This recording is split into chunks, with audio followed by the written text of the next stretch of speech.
안녕하세요. 오늘은 원소들의 주기성에 대해서 한번 같이 알아볼 겁니다.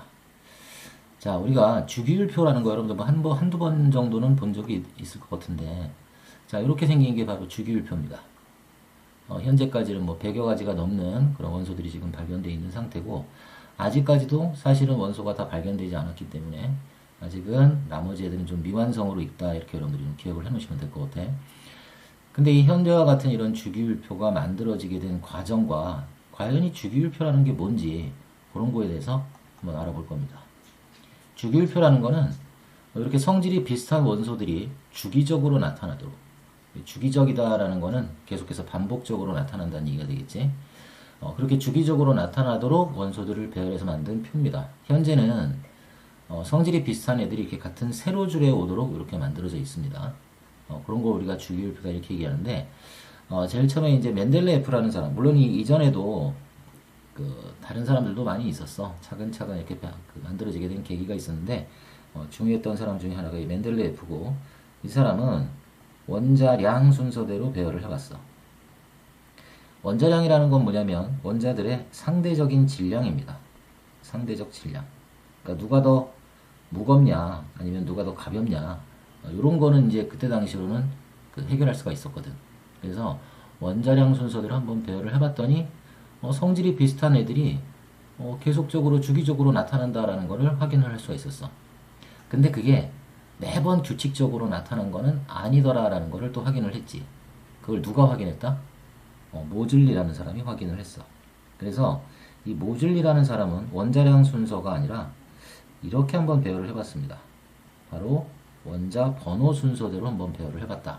이렇게 기억을 해놓으면 돼. 그러니까 이 원자 번호라는 건 또 뭐냐면은 양성자의 개수입니다. 양성자의 개수. 원자들마다 뭐 다른 거의 개수들, 뭐 중성자 수라든가 아니면 전자 수의 개수는 달라질 수 있었지만, 서로 다른 원소들끼리는 양성자 수가 다 같을 수가 없었어. 다 서로 다른 양성자 수를 갖고 있기 때문에 바로 이 양성자의 숫자로 원자 번호를 나타냈다. 이렇게 기억해 놓으면 돼. 그래서 만약에 원자 번호가 1번이다 라고 한다면, 얘는 양성자의 개수가 1개다. 이렇게 표현할 수 있는 거고, 만약에 17번이다 라고 한다면, 얘는 양성자의 개수가 17개가 된다. 이렇게 여러분들이 기억을 해 놓으시면 됩니다. 그래서 사실은 현대의 주기율표도 이 모즐리의 주기율표인 바로 이 원자 번호 순서대로 현재 만들어진 게 현대의 주기율표가 된다라고 기억해 놓으시면 됩니다. 자, 그럼 봅시다. 아까도 얘기를 했던 것처럼 그 원소들을 이렇게 원자 번호 순서대로 배열을 하다 보면 성질이 비슷한 애들이 같은 세로줄에 오도록 배열한 그런 표를 우리는 주기율표다 이렇게 얘기를 할 수 있고, 그 세로줄을 우리는 뭐라고 그러냐면 바로 족이라고 합니다. 세로줄. 그러니까 여기 지금 1족, 2족, 또 3, 4, 5, 6 해가지고 뭐 17쪽, 18쪽까지 이렇게 세로줄이 나타나게 되는데, 이 세로줄들을 우리는 바로 족이다 이렇게 표현을 하는 거고, 바로 이 세로줄은 아까도 얘기했지만 성질이 비슷한 애들이야. 그것도 화학적 성질이 비슷한 애들이다 이렇게 여러분들은 기억을 해놓으시면 될 것 같고, 그 다음에 이제 주기라는 게 나오는데, 주기는 당연히 가로줄에 해당이 됩니다. 미리 얘기를 하지만 전자라는 거는 원자 핵 주변에 이렇게 그냥 중구난방식으로 존재하는 게 아니라 특정한 궤도에서 존재할 수 있다 이렇게 생각을 해놓으면 돼. 그 전자가 존재할 수 있는 그 궤도를 우리는 뭐라 그러냐면 뭐 주양자수, 조금 어려운 얘기라면 주양자수 이렇게 표현을 하기도 하는데, 그냥 일단 여러분들은 껍질수라고 기억을 합시다. 껍질의 개수. 그래서 원자 핵 주변에 전자 껍질이 이렇게 하나가 들어가 있으면은 얘는 1주기 원소다 이렇게 표현을 하고, 그 다음에 이렇게 전자 껍질이 2개가 들어가 있으면은 얘는 2주기 원소다 이렇게 여러분들 기억해놔야 돼.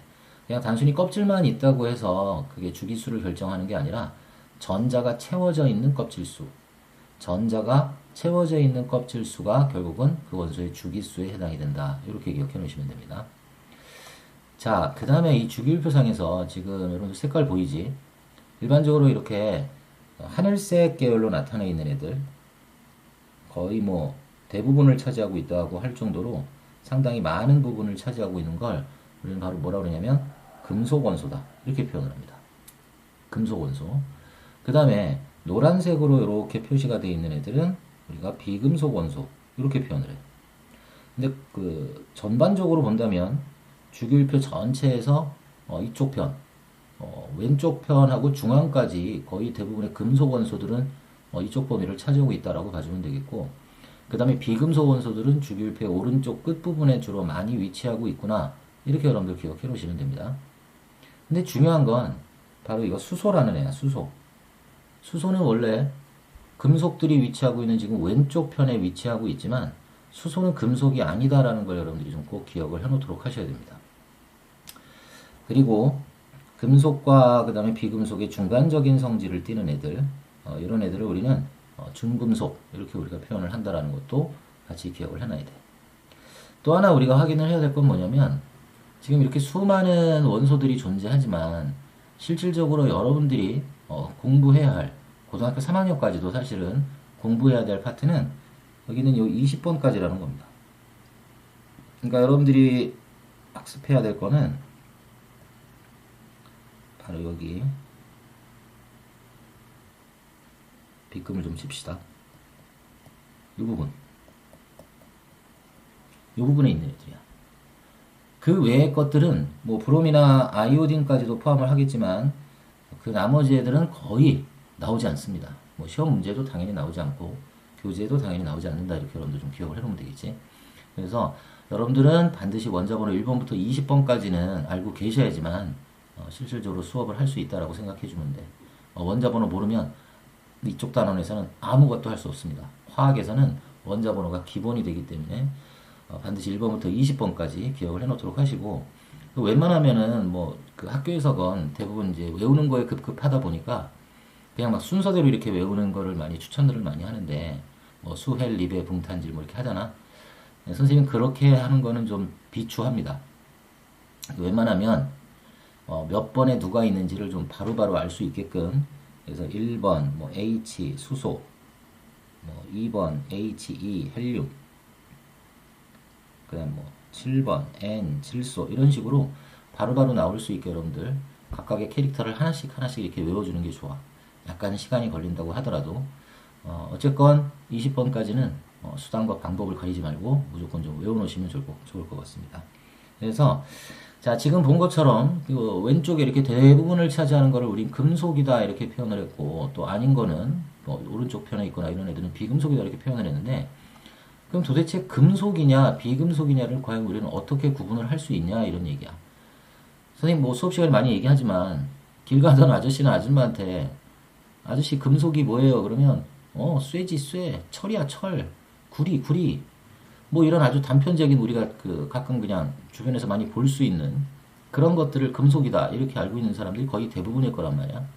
근데 실질적으로 우리 금속이라는 거는 이 과학에서 정확한 표현을 한다면 전자를 잃기 쉬운 물질들입니다. 전자를 잃기 쉬운. 그럼 반면에 비금속은 잃기 쉬운이 아니라 얻기 쉬운. 그러니까 잃기는 어렵겠지. 얻기 쉬운 그런 원소들을 우리는 비금속 원소 이렇게 표현을 한다는 거 기억해 놓으면 되겠고, 지금 우리가 본 것처럼 금속 원소는 주기율표상의 왼쪽, 그 다음에 중앙 이런 데 많이 분포하고 있는 거고, 비금속은 오른쪽 편에 주로 분포하고 있는 게 비금속 원소가 된다. 이렇게 봐주시면 됩니다. 그 다음에 광택이라고 이렇게 반짝반짝 빛나는 성질인데, 금속 원소는 바로 그렇게 반짝반짝 빛나는 광택을 가지고 있어. 일반적으로 뭐 은백색 광택이다 이렇게 표현을 하는데, 금속은 광택을 가지고 있습니다. 비금속 원소는 가지고 있지 않고, 또 열이라든가 전기를 갖다가 얼마나 잘 통할 수 있게 하느냐, 그거를 열과 전기의 전도성이다 이렇게 표현을 하는데, 금속 원소는 이런 것들이 좋습니다. 열도 잘 전달하고 또 그 다음에 전기도 잘 전달하는 그런 특성을 가지고 있는 게 바로 금속 원소들이다 이렇게 봐주시고, 비금속 원소는 그런 성질을 가지고 있지 않아. 그러니까 그 이유가 바로 뭐냐면 바로 이런 광택이라든가 또 열의 전달과 전기 전수성이 나타나는 성질은 바로 자유전자 때문입니다.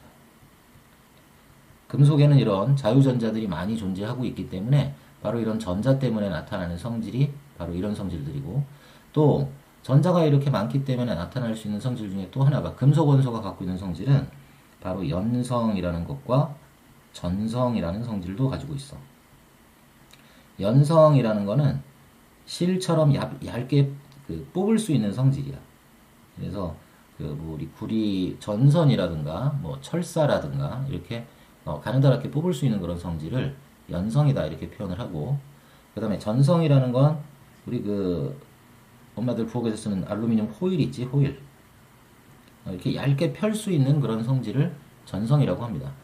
그래서 이 금속 원소들은 바로 이런 연성이라든가 아니면 전성 이런 성질들도 마찬가지로 자유전자가 있기 때문에 가능한 성질이다. 이렇게 기억해 놓으면 되겠고, 그 다음에 이제 실온, 우리가 일반적으로 뭐 실온이라고도 하고 상온이라고도 하고 이렇게 표현을 하는데, 일반적으로 뭐 20에서 25도씨 정도, 그냥 일반적으로 25도씨 평상시 온도 이렇게 여러분들 기억해 놓으시면 됩니다. 그럼 일반적인 이런 상태에서의 그 물질들의 상태를 보면 금속들은 대부분 고체입니다. 고체라는 거는 비교적 녹는 점이 높다 이렇게 여러분들 기억을 해 놓으시면 될 거고, 대신에 수은 같은 경우는 액체로 존재하는 유일한 금속 원소가 된다 이렇게 여러분들 봐주시면 됩니다. 비금속 원소는 고체 아니면 기체 상태로 존재할 수 있는 애들 이렇게 봐주면 되겠고, 대신에 이제 브로민 같은 경우만 액체 상태로 존재하는 또 유일한 비금속 원소가 된다라는 것도 같이 알아두시면 좋습니다. 또 힘을 가할 때 아까도 얘기했지만 이런 연성이라든가 전성 같은 게 나타나기 위해서는 얘는 휘어지는 성질을 가지고 있다. 하지만 비금속 원소는 그런 성질을 가지고 있지 않다라는 것도 같이 성질을 좀 해놓으시면 될 것 같습니다. 자, 그 다음에 이제 이 원소들의 주기성이 나타나는 까닭, 왜 이런 주기성이 나타나는가, 그거에 대해서 알아볼 건데, 그 이유는 뭐 결론부터 얘기하면 바로 이것 때문입니다. 자, 이 써져 있을 때는 원자가 전자 이렇게 써져 있지만 우리가 일반적으로 읽을 때는 원자가 전자 이렇게 읽지 않고 원자가 전자 이렇게 읽습니다. 원자가 전자. 이 원자가 전자 때문에 주기적인 성질들이 계속해서 반복적으로 나타나게 되는 거고, 그럼 우리는 과연 이 원자가 전자라는 거를 어떻게 확인할 수 있는지 지금부터 이제 차례차례 볼 겁니다. 중요한 파트니까 잘 기억하시고. 자, 그 다음에 이제 봅시다. 전자 껍질이라고 나와 있고, 아까도 얘기했던 것처럼 원자핵 둘레에 전자가 운동하게 되는 특정한 에너지 준위의 궤도다 이렇게 되어 있어. 자, 에너지 준위라는 말이 나오는데, 에너지 준위는 그냥 한마디로 얘기한다면 에너지 레벨 이렇게 봐주면 됩니다. 그냥 에너지 값 이렇게 봐주면 돼. 근데 여기 지금 뭐 간단하게 그래프로 지금 표현이 되어 있는데, 자, 지금 여기 원자핵이 존재하고 이 동그란 이 동심원 모양을 하고 있는 게 바로 전자 껍질이라는 겁니다. 전자 껍질이고, 얘를 갖다가 어떻게 표현을 하냐면 첫 번째 껍질, 그러니까 원자핵에서 가까운 애부터 첫 번째 껍질, 두 번째 껍질, 세 번째 껍질 이렇게 표현을 해. 원래는 n equal 1, n equal 2 이런 식으로 표현을 합니다. 이걸 주 양자수라고 하는데 그냥 여러분들은 그냥 첫 번째 껍질, 두 번째 껍질, 세 번째 껍질 이렇게 알고 있으면 되고, 또 하나 뭐가 있냐면 얘네들을 갖다가 K 껍질, L 껍질, M 껍질, N 껍질 이런 식으로 알파벳으로 나타내기도 해. 그래서 K 껍질은 첫 번째 껍질, 그 다음에 L 껍질은 두 번째 껍질 이렇게 여러분들이 생각을 해주면 되는데, 자, 여기 그래프를 보니까 첫 번째 껍질이 갖는 에너지 값이 이거야. 그러니까 첫 번째 껍질이 갖고 있는 에너지 값이 가장 낮습니다. 가장 에너지가 낮아. 그리고 두 번째 껍질이 갖는 에너지가 요만큼, 세 번째 껍질이 갖는 에너지가 요만큼, 네 번째, 다섯 번째 가면서 점점점 에너지 값은 높아지고 있습니다. 근데 웃긴 건 무한대까지 갔다고 했을 때 그 에너지 값이 얼마냐면 0이라는 값이 나와. 그러면 0이라는 게 가장 에너지 값이 큰 거기 때문에 그 아래쪽에 있는 애들은 사실은 전부 다 에너지 값이 마이너스 값이 됩니다. 여러분들한테 조금 어려울 수 있는데 그냥 그런 개념으로만 기억을 해놓으면 돼. 상대적인 개념이라고 생각하고, 원자핵으로부터 멀어지면 멀어질수록 그냥 에너지는 커지는 거구나. 이렇게 여러분들이 좀 기억을 해놓으시면 될 것 같습니다.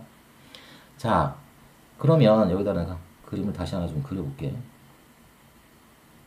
자, 원자핵이 이렇게 있고, 첫 번째 껍질, 두 번째 껍질, 세 번째 껍질이 이렇게 있다. 근데 수소 원자를 지금 예를 드는 겁니다. 전자가 만약에 이 궤도에 이렇게 존재한다. 근데 이 전자는 여러분들 이 전자 껍질에는 전자가 존재할 수 있지만 요 사이에는 전자가 존재할 수 없다. 이렇게 보어라는 사람이 얘기를 했어. 그래서 전자 껍질에만 반드시 전자는 존재할 수 있다라고 기억해 놓으면 되겠고, 근데 이 전자는 이 전자 껍질 사이를 왔다 갔다 이동할 수가 있다라고 생각을 해주면 됩니다. 근데 만약에 얘가 이렇게 세 번째 껍질로 만약에 전자가 이동을 했다. 이렇게 전자가 이동하는 거를 전자의 전이라고 표현을 하는데, 아까도 얘기했지만 첫 번째 전자 껍질은 에너지가 낮고 그 다음에 상위 위쪽으로 올라갈수록 에너지 값이 높아지는 거기 때문에 얘가 만약에 이렇게 첫 번째에서 세 번째 껍질로 전이할 때는 에너지를 흡수해야지만 올라갈 수 있다라는 걸 기억해 놓으면 되겠고, 반면에 이렇게 세 번째 전자 껍질에 있던 애가 두 번째라든가 아니면 다시 첫 번째 전자 껍질로 이동할 때는 이때는 그만큼의 에너지를 방출하게 된다. 이렇게 생각을 해주면 돼요. 에너지의 흡수와 방출의 개념, 이렇게 여러분들 마찬가지로 기억을 해 놓으시죠. 이건 우리가 그 전에도 한번 얘기를 했던 부분이기 때문에 이 정도는 이해할 수 있을 겁니다. 자, 그 다음에 이제 전자 배치로 들어갈 건데, 사실은 여러분이 나중에 이제 화학원을 하게 되면은 전자 배치라는 걸 할 때 오비탈이라는 새로운 개념으로 전자 배치를 하게 됩니다. 근데 고1 때는 그냥 간단하게 생각하시면 됩니다. 자, 일단 첫 번째 전자 껍질의 에너지 준위가 가장 낮아. 화학에선 여러분들 에너지가 낮으면 안정하다 이렇게 표현을 해. 여러분들도 불안정한 거 싫잖아. 안정한 게 좋잖아. 이 전자들도 마찬가지야. 안정한 상태를 좋아하기 때문에 무조건 에너지가 낮은 쪽에 전자가 먼저 채워지려고 한다라고 기억해 놓으면 됩니다. 그럼 만약에 전자가 몇 개가 있다. 그럼 걔네들이 전자가 어디에 먼저 들어갈 수밖에 없냐면 첫 번째 껍질에 전자가 일단 다 채워지고 난 다음에 그 다음에 두 번째 껍질로, 그 다음에 또 두 번째 껍질이 다 채워지고 나면 세 번째 껍질, 이런 식으로 전자가 채워지게 돼. 그 순서를 우리는 바로 뭐라 하냐면 전자 배치 이렇게 표현을 합니다. 근데 아까도 얘기했지만 전자 배치는 이런 거야. K 껍질, 첫 번째 껍질이지. 여기엔 전자가 최대한 2개까지밖에 못 들어가. 그럼 두 번째 껍질은 몇 개가 들어간다? 8개가 들어가고, 세 번째 껍질도 8개가 들어간다. 이렇게 고1 때는 이렇게만 알고 계시면 됩니다. 288. 이렇게 여러분들이 정리를 해 놓으시면 됩니다. 그럼 옆에 지금 이렇게 네온이란, 이거 원자번호 10번이지. 플러스 10이라고 써 있으면 이건 네온이라는 얘기고, 네온의 전자 배치를 한번 해보자. 그러면 원자번호 10번이니까 K 껍질에 2개가 들어갈 거고, 그 다음에 L 껍질에 8개가 들어가는 이런 전자 배치를 하게 됩니다.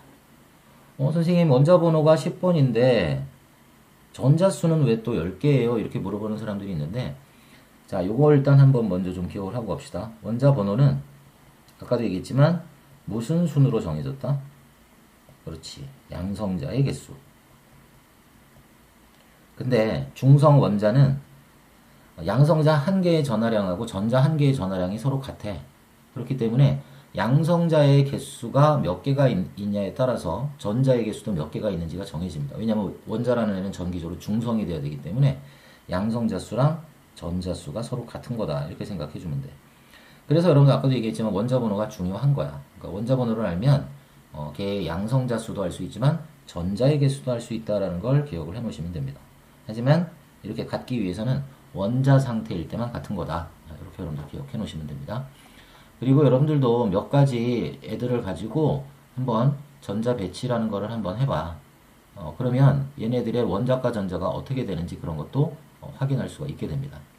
자, 지금 여기 예를 들어서 마그네슘이라는 게 먼저 나왔는데, 마그네슘은 원자 번호가 12번입니다. 그러니까 원자 번호가 12번이니까 양성자 수도 12개, 전자 수도 12개가 되겠지. 그럼 봐봐. 첫 번째 껍질에 전자가 2개가 채워졌고, 두 번째 껍질에 전자가 8개가 채워졌기 때문에 총 일단 10개가 채워진 거고, 그럼 12번이니까 2개가 남았겠지? 그럼 최외곽에 이렇게 2개의 전자가 남게 됩니다. 이렇게 가장 바깥쪽 전자 껍질 수, 이걸 우리는 뭐라고 그러냐면은 최외곽 전자 이렇게 표현을 해. 근데 이 최외곽 전자가 바로 뭘 하냐면은 화학 반응에 관여합니다. 화학 반응에 관여하는 전자가 바로 최외곽 전자인데, 바로 이렇게 화학 반응에 참여할 수 있는 이런 최외곽 전자를 우리는 뭐라고 그러냐면 원자과 전자 이렇게 우리가 표현을 하는 거야. 그럼 이제 몇 개 해봅시다. 여기 탄소도 있는데, 탄소는 원자번호 6번, 양성자수 6개, 전자수도 6개. 그러니까 K 껍질에 2개 들어갈 거고, L 껍질에 몇 개 남았어? 4개가 채워지면 되겠지. 그래서 결과적으로 얘는 최외각 전자수가 4개, 또 원자과 전자수도 4개. 이렇게 우리가 표현을 하는 거야. 근데 주의해야 될 점은 바로 이 18쪽 원소는 조금 달라집니다. 이게 무슨 얘기냐면 18쪽 원소에는 원자번호 2번인 헬륨이 있을 거고 10번인 네온, 그 다음에 18번인 아르곤 같은 것들이 있는데 전자배치를 한번 해볼게. 헬륨은 K 껍질에 2개 채워지면 끝이야. 그 다음에 네온 같은 경우는 K 껍질에 2개, L 껍질에 8개. 그 다음에 아르곤 같은 경우에는 K 껍질에 2개, L 껍질에 8개, 그 다음에 M 껍질에 이렇게 8개가 들어가게 돼. 그럼 얘네들은 최외각 전자수가 몇 개짜리야? 최외각 전자수가 뭐 2개짜리, 8개짜리, 8개짜리 이렇게 되잖아? 그런다고 하더라도 얘네들은 원자과 전자수를 몇이라고 부르냐면 0이다 이렇게 표현을 합니다. 원자과 전자수는 없다, 0이다 이렇게 표현을 해. 왜냐하면 이 18쪽 원소들 얘네들 같은 경우에는 화학적으로 대단히 안정한 애들입니다. 그러니까 누구랑 반응 자체를 안 해. 반응 자체를 안 하기 때문에 최외각의 전자가 있다고 하더라도 원자과 전자라는 표현을 쓰지는 않는다라는 것도 여러분들이 같이 좀 기억을 해 놓으시면 될 것 같고, 그 다음에 이 최외각 전자를 알면 뭐도 확인할 수 있냐면은 얘네들의 족수를 확인할 수 있어. 족수는 여러분들 어떻게 기억하면 되냐면 아까 우리 주기율표상에서 우리가 외워야 될 부분은 1번부터 20번이라고 얘기를 했잖아. 근데 그 1번부터 20번까지를 잘 살펴보면 잠깐 위로 올려볼까? 자, 여기 지금 보는 것처럼 지금 요 부분에 있는 애들만 우리가 배우는 거기 때문에 여기 3족부터 12족까지 그러니까 이 밑에 있는 애들 있지? 얘네들은 아예 우리가 배우지 않는 애들이다 이렇게 생각을 해주면 돼. 그러니까 결국은 우리는 1족, 2족, 13, 14, 15, 16, 17, 18쪽 요렇게만 공부를 하는 거다 이렇게 여러분들 정리해 놓으시면 됩니다. 자, 그러면 다시 우리는 1족부터 1족, 2족 그 다음에 뭐야? 13족이 되는 거야. 3족이 없다고 생각하면 됩니다. 그 다음에 14족, 15, 16, 17, 18족까지 이렇게 존재한다. 이렇게 여러분들이 기억을 해놓으면 돼. 그러면 좀 전에 우리가 탄소라는 애를 갖다가 지금 전자배치를 한번 해봤는데 첫 번째 껍질에 2개고 두 번째 껍질에 4개가 들어있어. 그럼 이 최외각 전자수가 결국은 족수랑 관련이 있다 이렇게 생각해주면 돼. 근데 4개면 4족이라고 쓸 수가 없어. 왜냐면 우리는 4족을 배우지 않으니까. 그럼 얘는 몇 족이다? 그렇지. 14족. 이런 식으로 우리가 표현할 수 있다는 걸 기억해 놓으면 돼. 근데 아까 마그네슘 같은 경우에는 최외각 전자수가 2개고 원자과 전자수가 2개라고도 표현할 수 있기 때문에 얘는 그냥 2족 이렇게 얘기를 해주면 되는 거야. 12족은 우리가 안 배우고 1족, 2족, 13, 14, 15, 16, 17, 18 이런 식으로 배우는 거기 때문에. 자, 또 하나 우리가 기억해야 될 거는 전자 배치를 하다 보면 누구를 해볼까? 규소를 한번 해봅시다. 14번. 여기 탄소를 했으니까 다른 걸 해보자. 뭘 할까? 인을 해봅시다. 인. 15번이지. 그럼 K 껍질에 2개 들어갈 거고 L 껍질에 8개 들어갈 거고 M 껍질에 5개가 들어가기 때문에 자, 여러분 한번 생각해봐. 껍질 수가 몇 개니? K 껍질, L 껍질, M 껍질 3개잖아. 그럼 얘네들은 3주기 원소 이렇게 얘기를 해주면 되는 거고 최외각의 전자수가 5개가 되기 때문에 얘는 15족 원소가 되는 거구나. 이렇게 정리를 해 놓으시면 됩니다.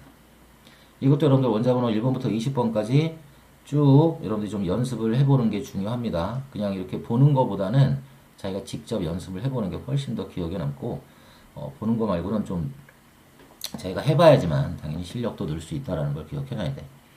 대신에 주의해줘야 될 건 바로 뭐냐면 헬륨 같은 애야. 제일 실수하기 쉬운 거지. 전자 배치해보게 되면 K 껍질에 2개 들어가니까 껍질 수가 하나니까 1죽이야. 그 다음에 얘는 어차피 껍질 수가 하나밖에 없으니까 제일 바깥쪽에 전자가 2개 있으니까 얘를 갖다가 2족이에요 이러면 안 되는 거야. 얘네들은 아까도 얘기했지만 18족 원소입니다. 18족 원소. 그래서 이거는 여러분들이 예외성으로 좀 꼭 기억을 해놓고 계셔야 돼요. 아까 처음에도 얘기했지만 수소는 금속들이 있는 자리에 가 있지만 걔는 비금속이고 그 다음에 이 헬륨이라는 애는 최외각의 전자가 2개지만 얘는 원자과 전자수는 0이라고 표현을 하고 족수도 18족이다. 이렇게 표현을 한다는 걸로 기억해 놓으시면 됩니다. 자, 그 다음에 뭐 여기 나타나 있는 거 같은 족 원소들의 공통점은 원자과 전자수가 다 같습니다. 원자과 전자수가 다 같아. 그 다음에 같은 주기는 껍질수가 같은 거지. 그래서 전자가 채워져 있는 껍질수가 같은 게 공통점이 되는 거고, 껍질수가 같다고 해서 화학적 성질이 같은 거는 아니다라는 걸 정리해 놓으시고, 이렇게 여러분들 같은 족이 될 때마다 그러면 화학적 성질이 비슷한 이유는 결과적으로 원자과 전자수가 주기적으로 변하기 때문에 화학적 성질이 똑같을 수밖에 없다. 그래서 같은 족 원소는 원자과 전자수 때문에 화학적 성질이 비슷하다. 혹은 화학적 성질이 같다. 이런 식으로 표현을 한다라는 거 정리해 놓으십시오. 자, 그럼 이제 우리 금속 원소의 가장 대표적인 알칼리 금속하고 그 다음에 비금속 원소의 가장 대표적인 원소는 할로젠 원소야. 그래서 알칼리 금속하고 할로젠 원소에 대해서 한번 알아볼 겁니다. 좀 빠르게 갑시다. 자, 알칼리 금속은 주기율표 1쪽에 속하는 금속 원소들이고, 리튬, 나트륨, 뭐 칼륨, 뭐 루비디움, 뭐 세슘, 프란시움, 뭐 이런 것들이 있는데, 칼륨까지만 기억하십시오. 리튬, 나트륨, 칼륨. 선생님, 1쪽에 수소도 들어있는데요? 수소는 비금속이잖아. 이건 알칼리 금속이라고 얘기하지. 수소는 똑같은 1쪽에 속해 있다 하더라도 수소라는 애는 알칼리 금속에 포함되지 않는다라는 것도 꼭 기억해 놓도록 하십시오. 자, 알칼리 금속들의 성질인데 상당히 중요한 성질들입니다. 알칼리 금속은 무른 금속이야. 그러니까 무르다라는 건 뭐 완전히 물렁물렁하다라는 거는 아니지만 칼로도 쉽게 잘라져. 그러니까 커터칼 같은 걸로도 쉽게 잘라집니다. 칼로 쉽게 잘라진다. 자, 그 다음에 그 잘랐을 때 그 단면이 여러분들 은백색의 광택을 나타냅니다. 근데 그 은백색의 광택이 금방 사라져버려. 그건 왜 그럴까? 그렇지. 공기 중에 산소랑 만나서 산화돼 버리기 때문에 광택이 사라지는 거구나. 광택이 사라진다. 소멸된다. 이렇게 적어 놓으시면 되겠고. 그 다음에 이제 물과 격렬하게 반응을 하는데, 자, 알칼리 금속을 만약에 M이라고 표현을 한다면, 알칼리 금속 원자가 결과적으로 H2O, 물이라는 거랑 반응을 하는 거지. 그럼 어떻게 되나 보니까 MOH라는 걸 만들고, 그 다음에 H2, 바로 이 수소기체라는 거를 만들게 됩니다. 개수까지 붙이면. 자, 이때 여러분들이 기억을 좀 해줘야 될 거는 바로 뭐냐면, 자, 이 OH라는 게 바로 뭐냐면, 염기성이라는 거를 나타내는 성질이야.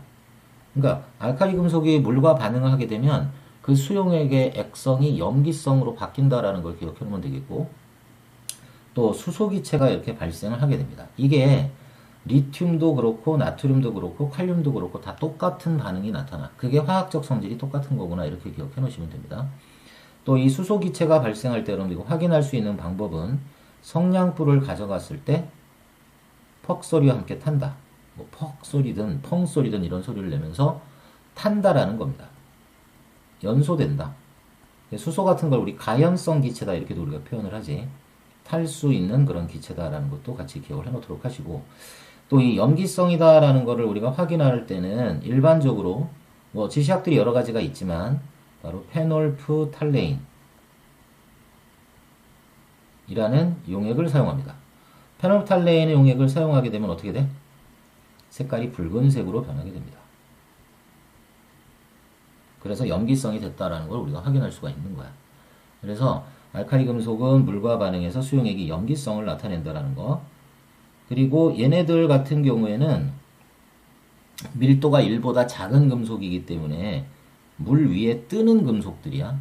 그래서 만약에 알칼리 금속을 갖다가 내가 물 위에다 이렇게 떨어뜨리게 되면 이 물 위에서 격렬하게 바바바박 하고 반응을 하게 되고 수소기체가 뽀글뽀글뽀글하고 이렇게 발생을 하게 되면서 동시에 이 페놀프탈렌을 탄 물이 나면 처음에는 무색이었다가 반응이 진행되면서 수용액은 색깔은 빨간색으로 변하게 된다는 것도 같이 기억을 해 놓도록 하십시오.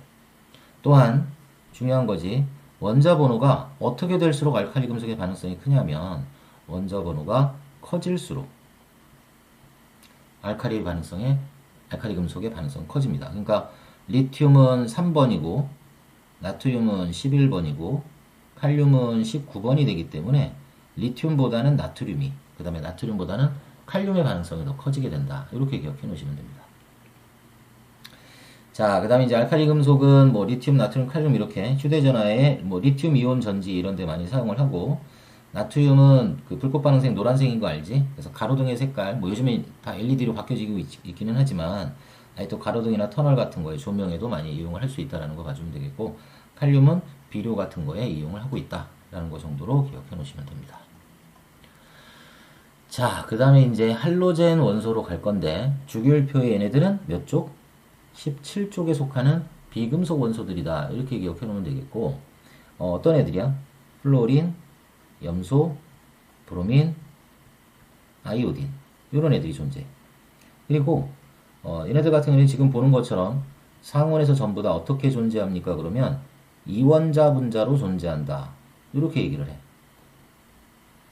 그러니까 F로 존재하는 게 아니라 F2로 존재한다. 이런 얘기가 되는 거고, 또 CL도 CL2, Br2, I2 이렇게 이원자 분자로 존재한다는 그런 특징을 가지고 있다라고 봐주면 될 거고, 그 다음에 얘네들은 색깔들을 가지고 있습니다. 플로린 같은 경우에는 뭐 담황색이라고도 하지만 연노랑 이렇게 여러분들 기억해 놓으면 되겠고, 염소 같은 경우에는 황록색이라고도 하지만 우리나라 말로 연두색이라고 하는 게 더 좋겠지. 브롬은 젓갈색, 그 다음에 아이오딘은 보라색, 뭐 흑자색이라고도 표현을 하지만 보라색이라고 여러분 기억해 놓으시면 좋을 겁니다. 자, 그래서 여기 성질들 나와 있지만 할로젠 원소는 할로젠 원소 두 개가 결합한, 아까 써놨지? 그렇지. 이원자 분자로 존재한다. 이렇게 기억해 놓으면 되겠고, 또 수소하고도 반응해서 할로젠화 수소. 할로젠화 수소라는 건 뭐냐면 뭐 HF라든가 HCl이라든가 뭐 HBr이라든가 HI라는 것들을 우리는 그 할로젠화 수소라고 우리가 표현을 합니다. 혹은 할로젠화 수소 화물 이렇게도 우리가 표현을 하는데, 얘네들의 특징은 전부 다 산성을 띈다라는 겁니다. 산성. 그래서 물에 녹아서 산성을 나타내는 성질도 가지고 있고, 또 아까 우리 금속, 알칼리 금속 같은 경우에는 원자 번호가 커지면 커질수록 반응성이 커졌지. 근데 반면에 할로젠 원소는 원자 번호가 작을수록, 그러니까 플로린의 반응성이 가장 크고, 그 다음에 염소, 그 다음에 브로민, 그 다음에 아이오딘 순서로 반응성이 달라지게 된다라는 걸로 정의해 놓으시면 됩니다. 자, 플로린 같은 경우에는 충치해방 치약. 우리 이 플로린이라는 거를 뭐라 그러냐면은 한문으로 이 원소들을 표기할 때 불소 이렇게 우리가 표현을 합니다. 우리가 프랑스를 불란서 이렇게 표현하는 것처럼 플로린은 불소 이런 식으로 표현을 하고, 불소는 여러분들 충치 예방에 좀 효과가 있지. 염소는 우리가 수돗물, 우리 아리수의 정수라든가 또 표백제 같은 거에 이용을 하고, 브로민은 이제 사진 인화할 때, 요즘 사진 인화 잘 안 하잖아. 근데 이제 예전에 필름 사진 같은 거 인화할 때 이 감광제, 빛에 반응할 수 있는 그런 감광제로도 많이 이용을 했고, 그 다음에 이제 아이오딘은 그 아이오딘 띵크라는 그 소독약. 우리는 일반적으로 이거 뭐라 그래? 빨간 약이라고 부르지? 빨간 약. 아주 어르신들은 뭐 옥도정기 뭐 이렇게도 말씀하시는 분이 계시긴 할 겁니다. 옛날에 이렇게 막 얼굴에도 빨간색 동그라미 그리면 두통이 났고, 배에다 그리면 복통이 났고 뭐 그런 것들이 있었는데, 하여튼 그런 데 사용을 할 수 있다라는 거고, 또 사실은 아이오딘은 그 나중에 이제 여러분들 생명과학 하게 되면 알게 되겠지만 갑상샘 호르몬인 티록신의 원료지, 그치? 그런 것도 추가적으로 좀 알고 계시면 좋을 겁니다. 자, 사실 이렇게 짧은 시간에 지금 오늘 한 내용 상당히 많은 내용이고, 그러면 상당히 중요한 내용들이 많이 들어있기 때문에 여러분들 외울 건 꼭 반드시 외워놓으시고, 원자번호 20번까지 반드시 외워놓으시고, 또 아까 우리가 했던 것처럼 전자배치 그 원자번호 20번까지 다 한 번씩 한번 해보는 게 중요한 거다라는 거. 또 그 다음에 예외성을 가지고 있었던 수소라든가 헬륨, 그 다음에 이제 비활성 기체 같은 경우는 아예 반응을 안 하는 성질들을 가지고 있다는 것까지 좀 잘 기억을 해 놓으시고 공부하시면 좋을 것 같습니다. 자, 다음 시간에 봅시다.